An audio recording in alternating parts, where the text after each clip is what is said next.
Joining me now in studio is Alex Dunne. Alex is an award-winning children's author from Ennis, whose debut, The Book of Secrets, captured young readers' imaginations across Ireland. And she's back with a brand new adventure, Small Magics, a story that blends everyday life with a hidden world of magic, mystery and belonging. Alex, a very good morning to you.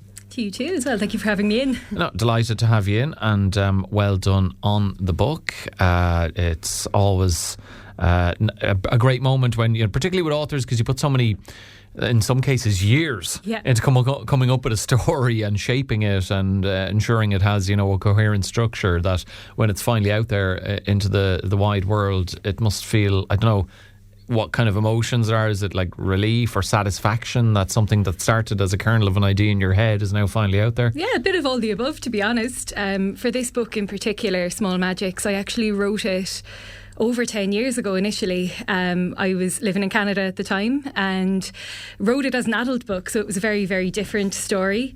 But, some of the elements were the same. It still had the same title. It was still about this idea of a magic shop hidden in the everyday world and someone finding themselves in this whole new world that they didn't know existed. But when I wrote it, it kind of never really felt right. It never felt like me. So it kind of languished away on the laptop there for years and years, until about 2 years ago when my publisher asked me if I had any new stories in me. And I remembered that and I thought, you know what? It didn't work as an adult book set in Canada, but I think it would really work as a children's book. And, in a way, it was great to see it finally come to fruition, even though there was a lot of work to rewrite the whole thing from scratch and make it suitable for children to read. Well, look, that's proof there that whatever idea you come up with, it be you a writer, a musician or whatever it is, a song or a book, never get rid of it. Oh, because I say that all the time. The time may come when you return to it. And I suppose with the passing of time, something that isn't working for you becomes workable. And as you say, further down the line and in a different setting. Years ago as an adult book, non-runner. Yep. Years later as a children's book, here we are, Small Magics. Yeah, and exactly that's what I say to everyone who tells me they want to be a writer. I always say, keep everything. You honestly don't know when you'll find a way to reuse it. And, it might be just a title, it might be a character, it might be a whole idea. And obviously there's a bit of work involved then to rework it. But you should always hang on to absolutely everything, because if nothing else, it really shows you how far you've come along as well as a writer. And that reworking, how much was involved in that? Because you mentioned a moment ago, Alex, that you started from scratch. Mm-hmm. So despite having pretty much a book written or, a good chunk of it, did you really only keep the kernel of the idea, or was that it? Yeah, I really kept the kind of premise of the idea. So I knew when I was rewriting it for a children's book, I didn't want it to be in Canada. I wanted it to be somewhere where I knew growing up intimately, really well. And I also wanted it to be somewhere where, people mightn't expect a magic story to be set. So I decided that I would set the book across Limerick and Shannon and a little bit in Ennis as well, because I grew up in Shannon. So I was always kind of in and out of Limerick, and it mightn't at first seemed like the most magical place, but I thought that's what interests me. I love the idea of magic being in the mundane. There's kind of magic everywhere if you look hard enough. So I took the premise, but I had to completely strip it back. The setting was totally different. The characters then were totally different as well. But the core idea of, this girl who's going into this whole new world of magic and discovering her place in it, all the while a dark power is rising in the background and threatening everything she cares about, that idea stayed the same. But there was a lot of work involved to kind of turn it into something that, that I could put out there into the world for children to enjoy. Yeah, so tell us a bit about this Molly Flynn. Yes, so Molly is 12 years old. She's grown up in foster care and she's never really stayed anywhere for much longer than a year at a time. So she's always kind of expecting to move on to the next placement. But shortly after her 12th birthday, she gets sent to live with Pat and Priya in Limerick. They are carers who also run what she's been told is an antiques shop. But on her first night in the house, she's a curious girl and she can't sleep. So she goes exploring and discovers it's not an antique shop, it's actually a shop that sells small magics. And what I mean by that is the kind of potions, the charms, the objects, the spells that make your everyday a little bit more exciting. So it was things like the bag of instant ripeness. So if you've got an underripe avocado, you can put it in and it'll magically ripen. That'd be handy. Yeah. It's it's a charm to stop your glasses from fogging up when you come in from the cold. It's a spell to make your spine tingle if you leave the immersion on. It's all these kind of things that make every day a little bit more special. special. Okay, well, as a glasses wearer, that one, I would definitely appreciate that. Coming up with these, these ideas for these magics, how easy or difficult is that? And, coming up with interesting or unique ones. Yeah. So, what I did was I thought of everything in life I wish I had a magic solution to. I made a big list. I asked my friends, I was like, what do you wish you could just do magically?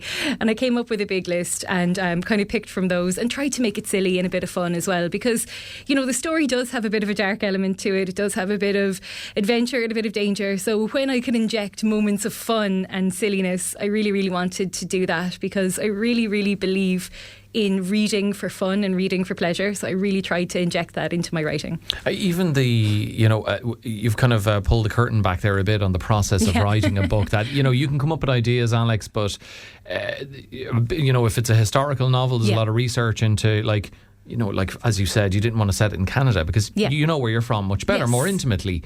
And like with, you're consulting friends, family members, there's all those elements to it. It's not just a sole writer sitting there in their office or their room at home typing away. No. You kind of have to put in the hard yards and work with other people to make it happen. Absolutely, yeah. Writing can be a bit lonely, but I think one of my favourite parts of it is, making friends who are also writers as well and who understand the struggle. So, I think you'd Laura Keohane in here last week or the week before. Yeah. Laura's a friend of mine. Her first book just came out yesterday. I think she gave you kudos as well last week. And it's so lovely to have these people, her and another Clare writer, Gráinne O'Brien. The three of us have a little kind of mini writing group and we do lean on each other for advice, for support when times get tough, for the occasional tough love as well when we're kind of in the depths of the writing despair. I'm just picturing the three of you together for a coffee or a drink, this little mini writer, a Clare Writers Summit. That's it, maybe one day we might run something like that, you never know.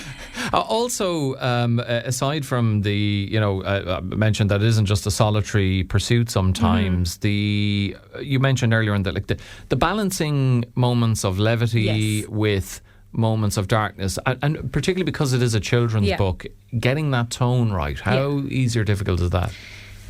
Oh, it's tricky to say because, to be honest, I feel like it's a bit of trial and error, and it's why I really appreciate having such a wonderful editor as well. So I have a brilliant editor. Her name's Helen Carr. She's absolutely brilliant, and she will call me on things when it's a bit too dark or when maybe she thinks, maybe this is a bit much for the age group. So it's absolutely wonderful to have somebody who really understands in and out the workings of that. But I will say, I know when I was a child, I always loved a little bit of darkness as well. I loved being a little bit scared. And I do try and include in my work, if there is something scary, it'll always come back to safety at the end of the day. And it's a really nice way for children to get to explore those kind of themes in a way that will always bring them back to safety as well. So, I rely on other people as well, but also I think, children do enjoy these kind of things, and I think we have to, allow them to explore that as well. So just trying to make sure we get the balance right. It can be tricky, but I try my best. I can, yeah. I'm thinking of my 8-year-old who, there's certain books. It mightn't even be the story. Sometimes it's the stories you're reading, but sometimes even the cover. She might go, that one looks a bit scary. That happened to me, actually. I did a reading. I love doing events with kids. It's one of my favourite parts of the job. But I did one once and I had second class all the way up to sixth class. And the book is more for kind of fourth, fifth, sixth, even into first years. So second class is a little bit young, and I did a reading from it, and at the end this poor girl came up to me, and I thought I'd picked a bit from the Book of Secrets that wasn't scary, that was really, really, a bit exciting but not scary. But she came up to me at the end and she went, "That was really scary," and I was so sad. I felt so bad for her. So a little tear trickling down. I know. But I told her that it was all okay and that everything worked out in the end, and I think she was all right. All's well that ends well. Yeah. You mentioned the Book of Secrets there. Of course, that was your debut and was very successful. Won the Eilish Dillon Award. Winning awards and getting praise and so on is great. Does that, I suppose, when it's your debut as well, is the plus side of that it affords you the opportunity to continue your career? The publisher will want another book, but also maybe there's the element of pressure as well. Trying to, maybe you don't even try to live up to what you've done previously. Well, you know what? I honestly don't expect to win anything. It really is a lovely thing to have happen, and it was the best day winning that award. I burst out crying, but I didn't expect it. I went in just thinking, this is just lovely to have been nominated. I know everyone says that, but I genuinely mean it.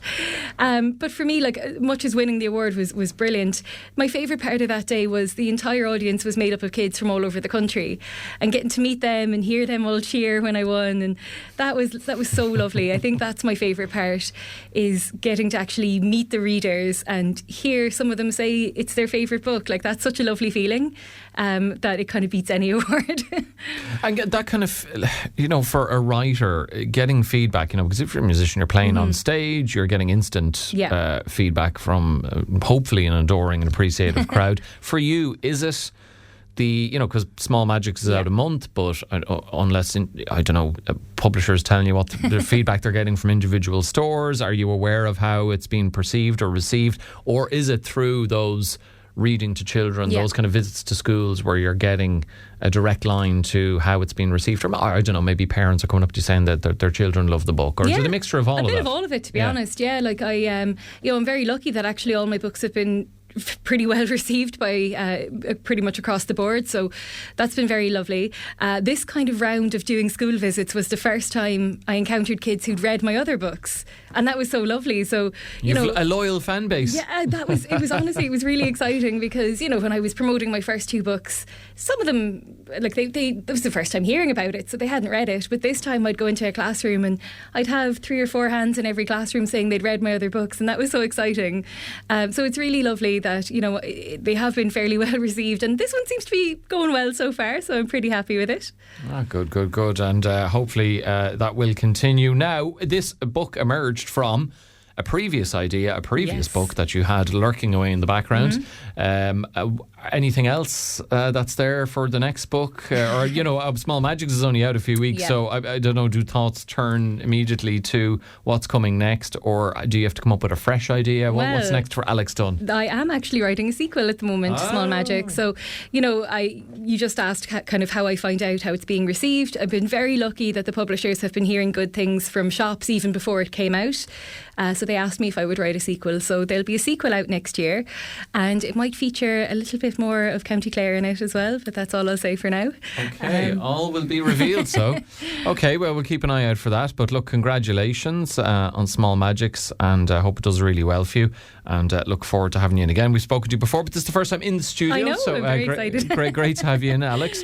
Thanks very much for being with us on the show, and we'll chat to you again soon. Thank you. Thank you so much. That's Alex Dunne, the author of Small Magics.